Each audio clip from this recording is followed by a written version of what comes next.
Buenas tardes, cardenales. Bienvenidos a la primera emisión de nuestro programa La Hora Macabrona, con su servidor Brian Hernández. El día de hoy me encuentro en cabina acompañado de Jessica Martínez, Tania López, Dana Franco y Abigail González. Contamos con estas invitadas para poder hablarles más extensamente del tema de hoy, la naturaleza del derecho, que como bien sabemos es un tema bastante amplio, pues incluye lo que son las llamadas normas, obviamente abarcando todo lo que éstas incluyen, como los tipos de normas, las jurídicas, sus definiciones, su autonomía y entre muchos otros aspectos que mencionaremos más adelante. Pero eso sí, no solo hablaremos de las normas, sino también del derecho mismo y ni más ni menos que de las famosas leyes, esas que con siquiera pensar en quebrantarlas ya estamos inmersos en problemas, ¿o no? Pero en fin, chicas, mejor vamos desmenuzando poco a poco el tema de hoy. Ahora sí, dinos, Dana, para empezar, ¿tú qué sabes que es la naturaleza del derecho? Verás, según tengo entendido, la naturaleza del derecho es lo que busca el derecho por sí mismo, es decir, lo bueno y lo justo dentro de la conducta de los individuos en sociedad, así como atiende al fondo y no a la forma. Ahora bien, el derecho está comprendido por, como ya lo dijiste, normas de todo tipo existentes y consideradas por el derecho, así como las leyes que, como todos sabemos, sirven para regir o regular el comportamiento de los individuos dentro de una sociedad, sin olvidar que estas y algunas normas cuentan con vigencia y retroactividad, pero de eso podemos hablar más adelante. Perfecto. Tania, Dana acaba de mencionar algo muy importante del tema de hoy, y es que si bien es cierto, todos sabemos que el derecho, las normas, las leyes y todo ello en general buscan regular la conducta del individuo en sociedad, pero ¿qué más puedes mencionarnos de esto? Empecemos con dos conceptos fundamentales, normas de conducta y leyes naturales. Ahora me preguntarás, ¿qué son estas? Pues verás, las normas de conducta son formas de comportamiento, como son una forma determinada de actuar de una situación determinada que se presente. Ahora bien, una sociedad, por el simple hecho de ser una sociedad, cuenta con sus propias normas de conducta, las cuales cumplen la función de limitar y orientar las acciones del individuo hacia el buen camino. Y las leyes naturales ya son otra cosa, pues de ellas podemos decir que en general comprenden criterios y principios de la conducta. Buscan la relación existente entre los fenómenos, la llamada causa-efecto. Describen fenómenos de la naturaleza, son inviolables y permanentes. Bueno, ahora que mencionas a las normas de conducta, supongo que un ejemplo claro lo podemos ver en el lugar del que yo soy. Allá en Cuscatlán, es muy común y casi obligatorio que cuando algún miembro de una familia con la que tengas amistad fallece, la mujer más grande de la familia tiene que ir a los rosarios, entierros, misa y todo eso que conlleva un fallecimiento. En caso contrario, se crean especulaciones del por qué una amistad de años no pudo asistir. Todo esto sin importar el tiempo del que disponga la mujer que debe acompañarnos. Sí, esos casos suelen ser más remarcados en las comunidades, aunque aquí en la ciudad aún pueden verse, como por ejemplo el simple hecho de saludar al subirse al transporte público. Yo considero que es una norma de conducta. Lo malo es que casi no respetan eso, pero en fin, continuando con el tema, yo sé que aparte de las leyes naturales existen las sociales, que son las que a diferencia de las naturales están ancladas a la voluntad del hombre, y por eso mismo se podría decir que así como el hombre evolucionan. Así estas van evolucionando, por lo cual supongo que se sobreentiende que están inmersas en lo que es moral, lo religioso y temas de ese tipo. Chicas, y en general, a todo lo que hemos hablado, ¿dónde consideran ustedes que entran los derechos humanos? Bueno, a mi consideración, estos surgen de la búsqueda de creer que el individuo tuviera una garantía de a qué tenía derecho, motivo por el cual surgen los derechos humanos que, si bien es cierto, son muy extensos y variados. Se puede simplificar en que todos los individuos gozamos de unos derechos desde el momento de la concepción hasta la muerte. Tania, ¿cuál consideras que sería ejemplo de estos derechos que mencionó Jessica? Pues por lo que he leído, los fundamentales son el derecho a la vida, a la libertad, a la expresión, a la seguridad, etc. Aquellos que hacen que el individuo tenga la garantía de, si no tener una vida feliz, por lo menos sea plena y que los demás la respeten y se atiendan a las consecuencias. Complementando un poco lo que menciona mi compañera, los derechos humanos también tienen consigo una serie de características, por ejemplo, el que sean inviolables, imprescriptibles, obligatoriedad, progresivos, etc., lo cual los convierte precisamente en los que son sus derechos. Ahora, como si no fuera poco, todavía me parece que hay tipos de valores. Así es. Vaya, pero si esto es de los conceptos en derecho no acaba, pero en fin, realmente me gustaría que me platicaran. ¿A qué se refiere esto? Verás, Brian, para empezar, hay 4 tipos de valor: preferencial, instrumental, intrínseco y extrínseco. Las de valor preferencial, pues son precisamente eso, aquellas acciones que preferimos llevar a cabo. Si bien es cierto, no muchos autores las toman en cuenta para el derecho, o no les dan una importancia. Sin embargo, las teorías éticas hedonistas sostienen que las actividades que realizamos porque nos hacen más felices son las que moralmente debemos elegir.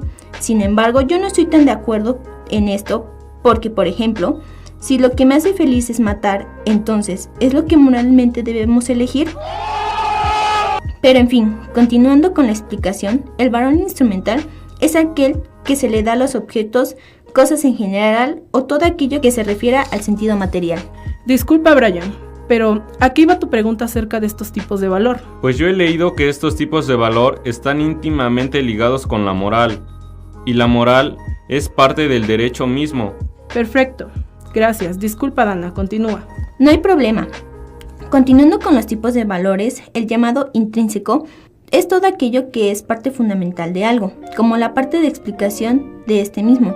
Por ejemplo, comer es a ingerir, ingerir es a nutrir, y así sucesivamente.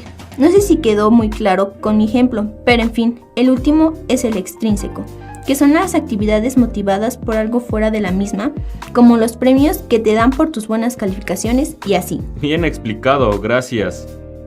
Disculpen por habernos desviado del tema, pero por favor continuemos con las normas.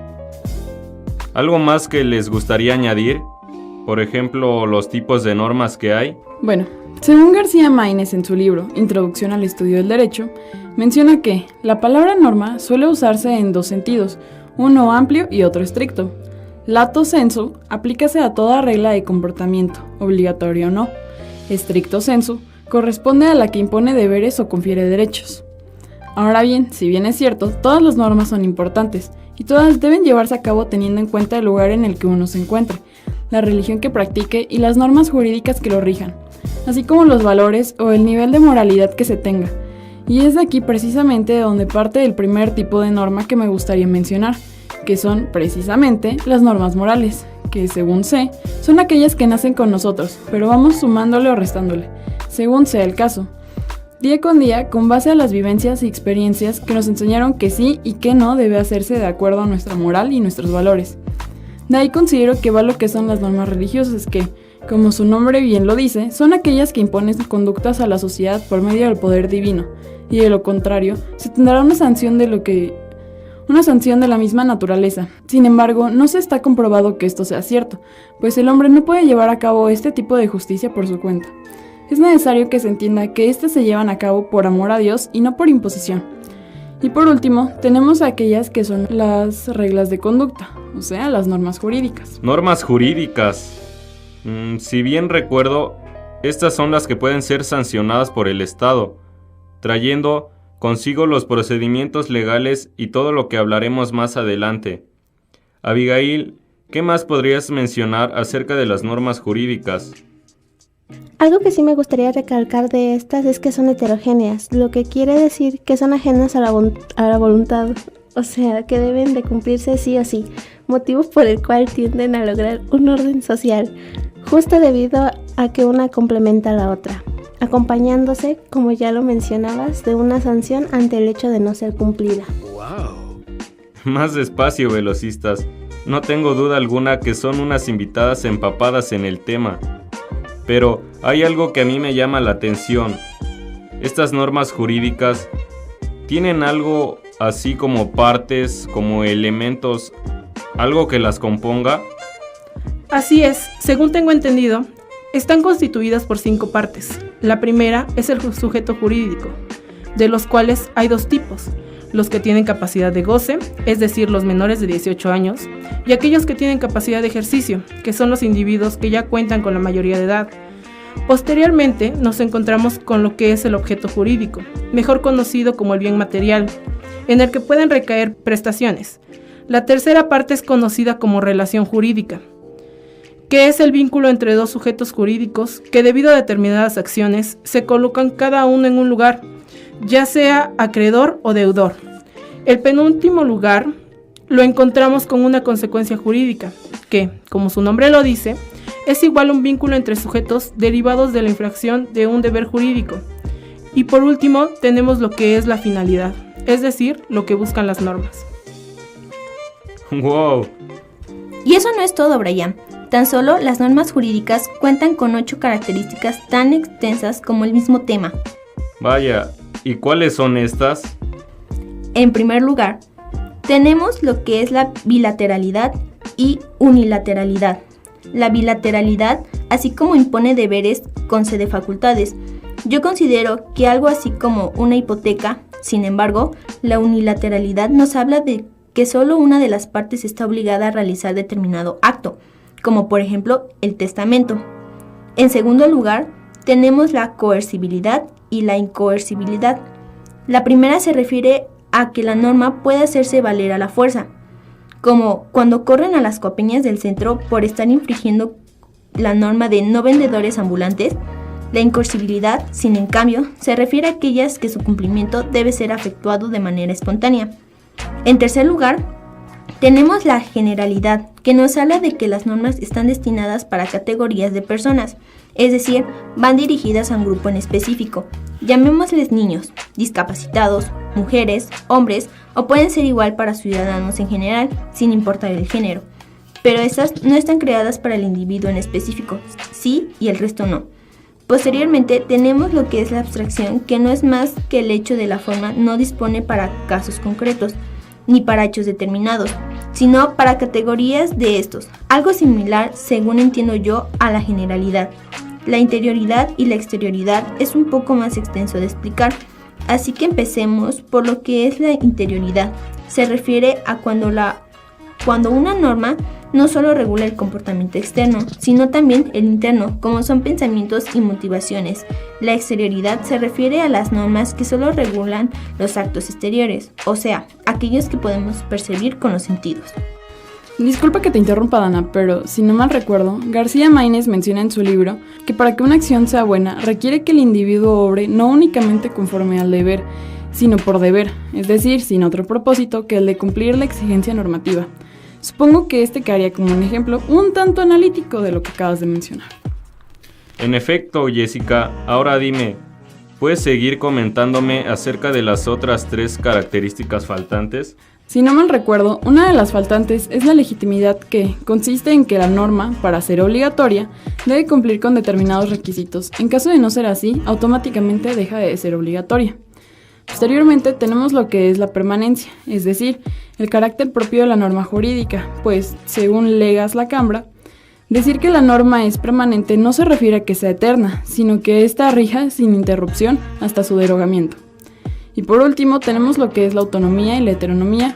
Respectivamente, una se refiere a que es creada por uno mismo y es uno de los que debe cumplirla, y las otras son creadas por el Poder Legislativo y son impuestas sin importar la voluntad de a quienes va dirigida. Retomando el último punto, considero que la autonomía es la regla que uno se impone. En caso tuyo y mío, es ya no llegar corriendo a la clase de Derecho. ¿O no, Jessica? Efectivamente, ese es un buen ejemplo. Y bueno, continuando con el tema, Dana, hemos abordado mucho sobre este tema, pero ¿me podrías explicar el concepto de derecho como tal? Claro, Brian, te puedo resumir el concepto como el conjunto de normas que regulan la conducta de los individuos en sociedad, susceptible de aplicar una sanción al que viola dichas normas. Me gustaría diferir un poco sobre esta definición, pues a mí me parece más atractivo el concepto que Eduardo García Maínez nos da. Él nos dice que es un conjunto de normas imperoatributivas. Esto implica que son derechos y obligaciones, con la finalidad de hacer, no hacer y tolerar. Entonces, como conclusión, podemos obtener que el derecho es un conjunto de normas que deben ser seguidas o no, pero su no cumplimiento lleva una sanción, ¿cierto? Así es, Brian, aunque para mí es más un sistema de normas de conducta que son obligatorias según la sociedad. En plática con otras personas he escuchado el término norma latu sensu y norma stricto sensu. ¿Qué me pueden contar sobre esto? Claro, las normas latu sensu son todas aquellas reglas de comportamiento que son obligatorias o no. Por ejemplo, si tú te encuentras algo tirado en la calle, lo que sea, digamos, una cartera, ¿tratarías de encontrar al dueño de lo que te encuentras? En este caso, tú decides si lo haces o no y no tiene un castigo como tal. También podríamos hablar sobre no participar en la elección de nuestros representantes por medio del voto. Eres tú quien decide si lo practicas o no, y no tiene, aparentemente, ningún tipo de sanción. Claro, y la norma stricto sensu son aquellas reglas que imponen deberes y confiere derechos. A esta definición podría agregar que expresan una necesidad condicionada, es decir, señala el camino que es forzoso seguir. Entonces, en estas normas entraría, por ejemplo, el pago de impuestos. Así es, el pago de impuestos como el ISR, predial IVA, son obligatorios para todas las personas que tienen capacidad de ejercicio. Quisiera contar una anécdota que tengo sobre este caso y que le pasó a un conocido. Es bien sabido por todos que manejar en estado de ebriedad es un delito. Lo increíble es que aún así hay muchas personas que lo practican. Bueno, un individuo fuera de sí le prestó su carro para salir de fiesta a uno de sus hijos. Este venía manejando borracho y con mucha velocidad. El muchacho no se pudo detener y chocó contra otro auto, donde venía una pareja y una niña. El joven trató de darse a la fuga, pero por suerte había otros ciudadanos que lo detuvieron. La niña quedó hospitalizada y el joven fue llevado a la fiscalía. Este es un buen ejemplo sobre las normas de sentido estricto, son acreedoras de una sentencia de tipo legal. También existe el derecho positivo. Este es el conjunto de disposiciones legales escritas vigentes en un estado, dictadas por órganos competentes, que también es conocido como el derecho que efectivamente se cumple. Como el Código Penal. Exactamente. Cada estado tiene un código penal distinto vigente. Este se refiere a los procedimientos de justicia y castigo del delito. Y es cualquier tipo de delito, desde robo hasta un secuestro o asesinato. Otro de los temas que abordaremos en este programa serán las fuentes del derecho. ¿Qué te parece, Abigail, si me puedes explicar el origen de estas fuentes? Claro que sí, Brian. Las fuentes de derecho se pueden entender como las vías que dan lugar al orden normativo jurídico y se pueden clasificar en 3 tipos: formales, reales e históricas. Es verdad, las fuentes formales son hechos o actos pasados de los que se deriva la creación, modificación o extinción de normas jurídicas. ¿Cómo? ¿La legislación? ¿Qué es la legislación? Es una actividad del Estado que se encarga de la creación, promulgación y sanción de normas del derecho. Oh, entiendo. ¿Y las fuentes reales a qué se refieren? Muy buena pregunta.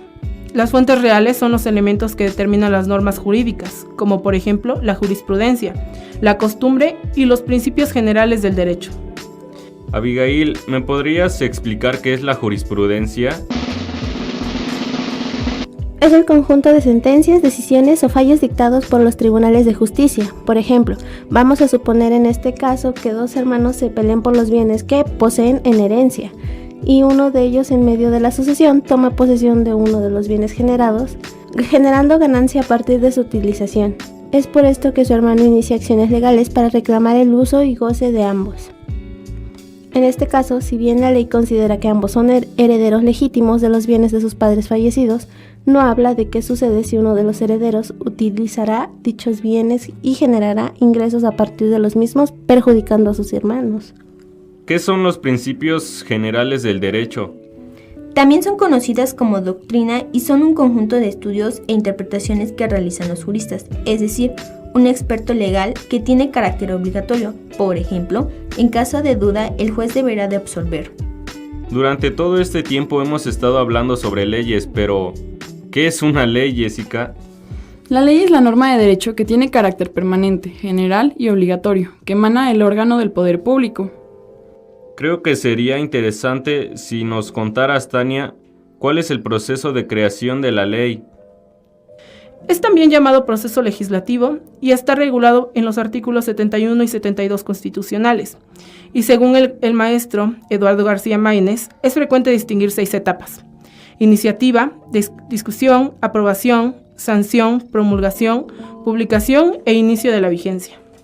Eso me parece un tema muy interesante, pero antes creo que nuestros espectadores necesitan saber más acerca de los artículos 71 y 72 constitucionales. Así que, Abigail, ¿nos podrías explicar en qué consisten o de qué nos hablan estos artículos? Bueno, el artículo 71 constitucional nos habla del derecho de iniciar leyes o decretos que competen al presidente de la República, a los diputados y senadores, al Congreso de la Unión y a las legislaturas de los estados. Y el artículo 72 constitucional nos dice que las iniciativas deben ser discutidas y observadas por el reglamento de debate sobre la forma, intervalos y modo de proceder en las discusiones y votaciones. ¿Podrían explicar las etapas que contienen estos artículos? Claro, Brian. Primero se presenta la iniciativa de ley ante el Congreso de la Unión. La formación de las leyes puede comenzarse indistintamente en cualquiera de las 2 cámaras, diputados o senadores, con excepción de los proyectos que versen sobre empréstitos, contribuciones o impuestos, o sobre el reclutamiento de tropas, todas las cuales deberán discutirse primero en la Cámara de Diputados. El proyecto de ley puede sufrir modificaciones o bien puede ser rechazado. Después se discute si las cámaras deliberan acerca de las iniciativas para determinar si son o no son aprobadas. A la cámara donde inicialmente se discute un proyecto de ley se le llama cámara de origen, a la otra se le denomina revisora. Al terminar de ser discutida, viene la etapa de aprobación. Es necesario que se acepte el proyecto de la ley por las cámaras. Aprobando un proyecto en la cámara de su origen, pasará por la discusión a la otra. Si algún proyecto fue rechazado en su totalidad por la revisora, pasará de nuevo a la de origen con las observaciones que se le hicieren.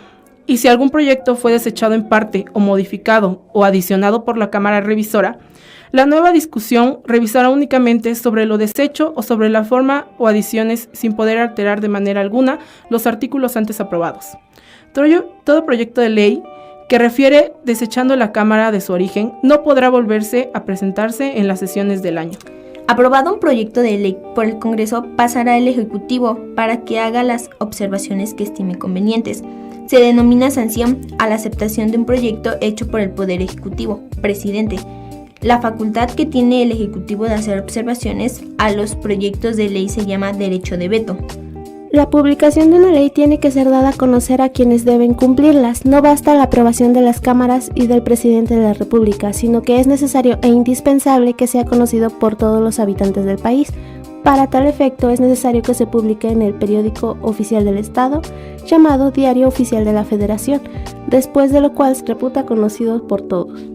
Y por último está la iniciación de la vigencia. Es cuando entra en vigor una ley con toda su fuerza obligatoria.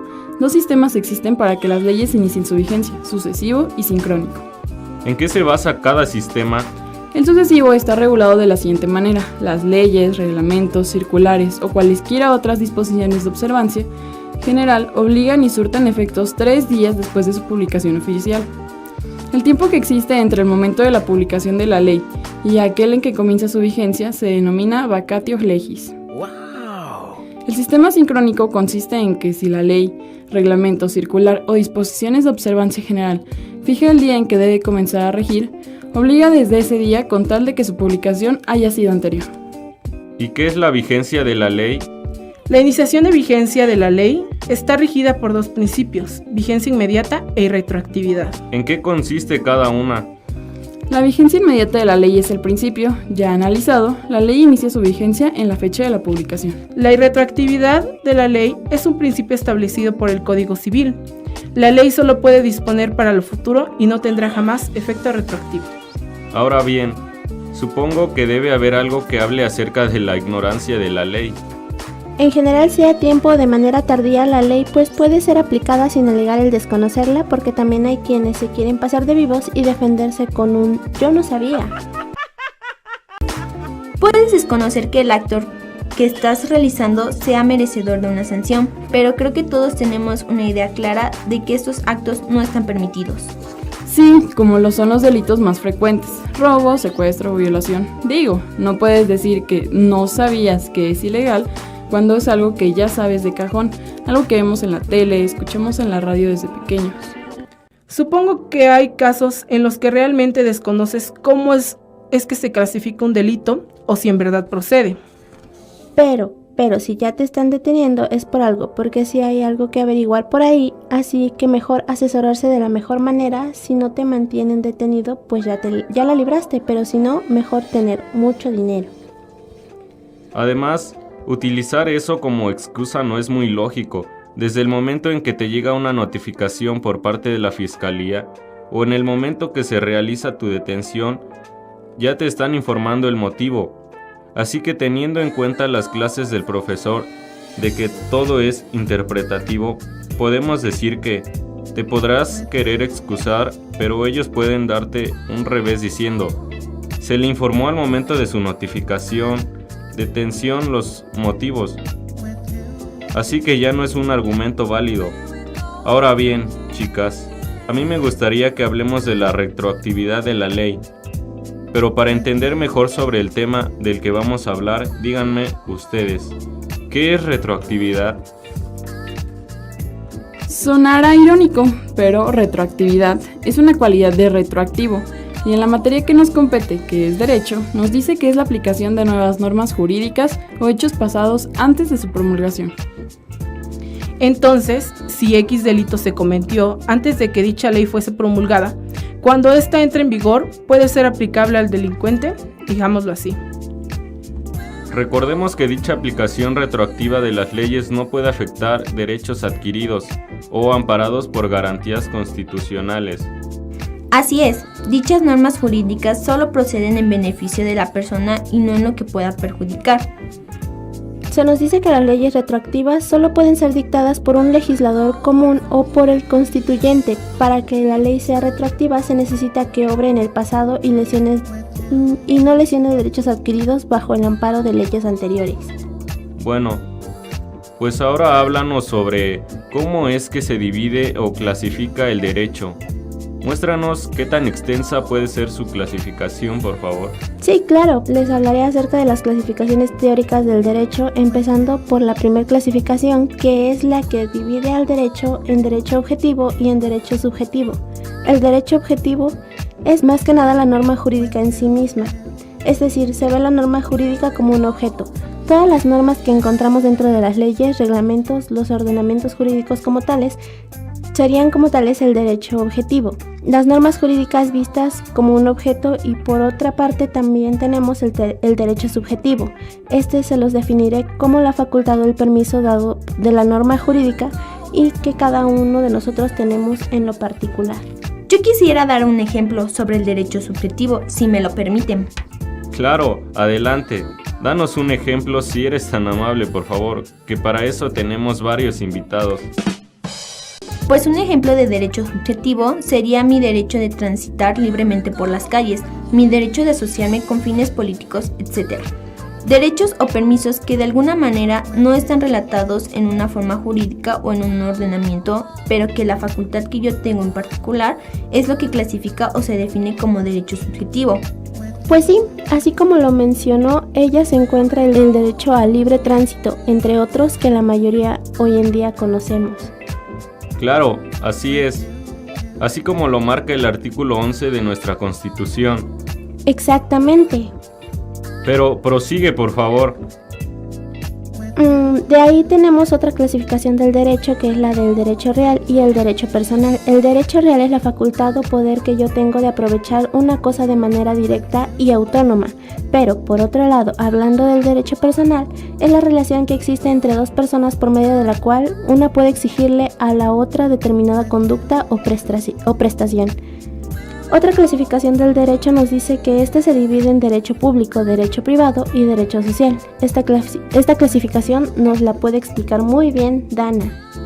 Así es, el derecho público básicamente lo que es que regula las relaciones entre el Estado y los particulares o entre distintos estados o dependencias de gobierno.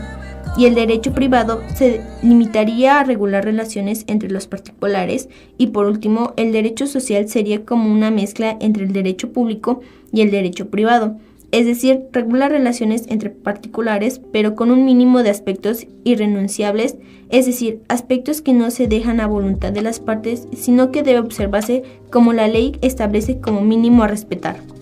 ¿Cuáles serían algunos ejemplos de cada uno de estos tipos de derecho? Pues un ejemplo de derecho público sería el derecho penal y el derecho fiscal. Son áreas del derecho que regulan la relación entre el gobierno y los particulares. Por el derecho privado serían el derecho civil y el derecho mercantil. El derecho familiar únicamente regulan la interacción que existe entre particulares, y por último, ejemplos de derecho social sería el derecho laboral o el derecho agrario.